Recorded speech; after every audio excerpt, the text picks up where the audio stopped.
Bhatli block रायसोभा grammar उच्च प्राथमिक विद्यालय प्रधान शिक्षक निरंजन प्रधानक अवसरकालीन विदाय संबर्धना सभा अनुष्ठित हो जाइछि।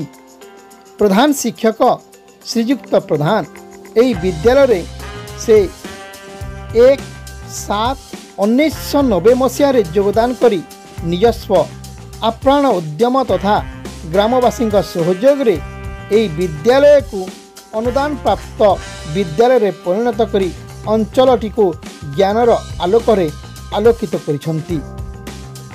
विद्यालय विभिन्न प्रकार घात प्रतिघात मध्य निजकु जड़े श्रेष्ठ विज्ञ स्नेहवत्सल आशीर्वादी प्रधान शिक्षक भाव में दीर्घ 36 वर्ष 1 मास यही विद्यालय प्रधान शिक्षक भाव में कार्य करी अवसर ग्रहण करिसंती। एथिपई तांकु परिचालना कमिटी एवं ग्रामवासी तरफ उपढौकन दे मानपत्र एवं एक ट्रॉफी प्रदान करा जायतिला। एही अवसरकालीन विदाय संबर्धना सभारे विद्यालय परिचालना कमिटी सभापति बिहारीलाल भोई अध्यक्षतार एक सभा अनुष्ठित होता। एथिरे शिक्षक कमल लोचन पटेल स्वागत अभिभाषण प्रदान करिथिबा बेले दिव्यकांत प्रधान यह कार्यक्रम को संयोजना करथिले। एथिरे मुख्य अतिथि भाव में स्वेच्छासेवी सिंधु नंदिनी आचार्य योगदान करी महाप्रभु श्री गणेश एवं सरस्वती को पुष्पमाल्य अर्पण करी धूप दीप जाली पूजा अर्चना करिवा परे कार्यक्रम को शुभारंभ करथिले। एथिरे अन्य मानक मध्यरे सीआरसीसी जयराज नायक, विद्यालय पूर्वतन परिचालना कमिटी सभापति अतीश नायक, क्षीरोद्र साहू प्रमुख जोगदे मंचासीन थिले एवं विदायी प्रधान शिक्षक श्रीयुक्त प्रधानक कर्ममय जीवन उपरे आलोकपात करथिले। छात्री भावना देहरी, किरण दास, दीप्तिमयी देहरी प्रारंभिक संगीत एवं उद्यापनी संगीत गान करथिले। एथिरे जयलाल भोई, प्रवीण भोई समेत सेवाश्रम समस्त शिक्षयित्री, अंगनवाड़ी कर्मी, सहायिका, परिचालना कमिटी सदस्य, ग्रामवासी एवं छात्र छात्री उपस्थित थिले।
विदाय संगीत गान करिए।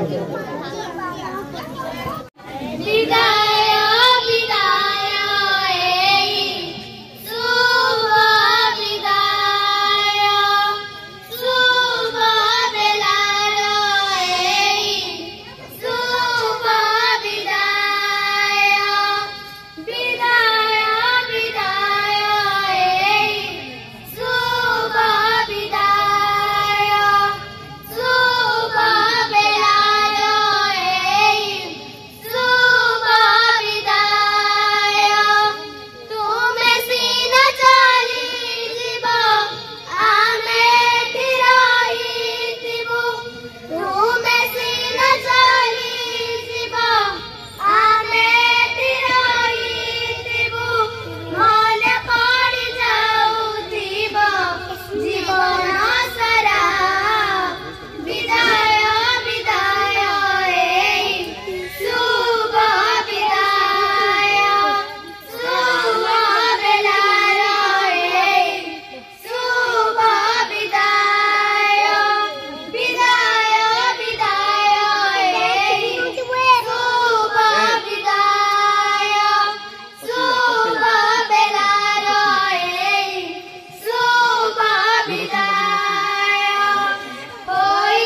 गला परे एका होई जीवु आमे तुमे चली गला परे एका होई जीवु आमे रही जीव आम पई सब स्मृति होई विदाय विदाय एई शुभ विदाय शुभ बेलार एई शुभ विदाय विदाय विदाय एई शुभ विदाय शुभ बेलार एई शुभ विदाय पाइतिलु आमे स्नेहर परस देइतिल केते भल उपदेश पाइतिलु आमे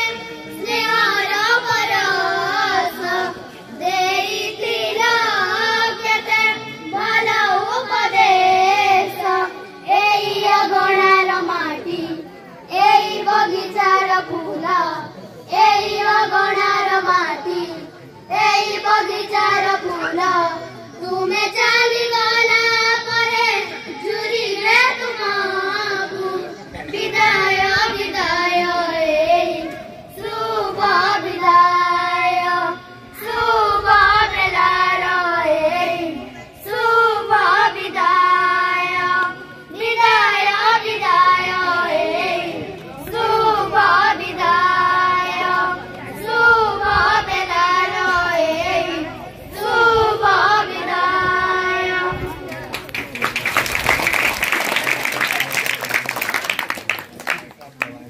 ମାନଙ୍କୁ ମଧ୍ୟ ଆମେ ସ୍ୱାଗତ କରୁଛୁ ଆମର ଏହି ଅବସରକାଳୀନ ବିଦାୟ ସମ୍ବର୍ଦ୍ଧନାକୁ। ମଧ୍ୟରୁ ଯଦି କେହି ଭାଷଣ ଦେବାକୁ ଚାହୁଁଛି ବିଦାୟ ସମ୍ବର୍ଦ୍ଧନା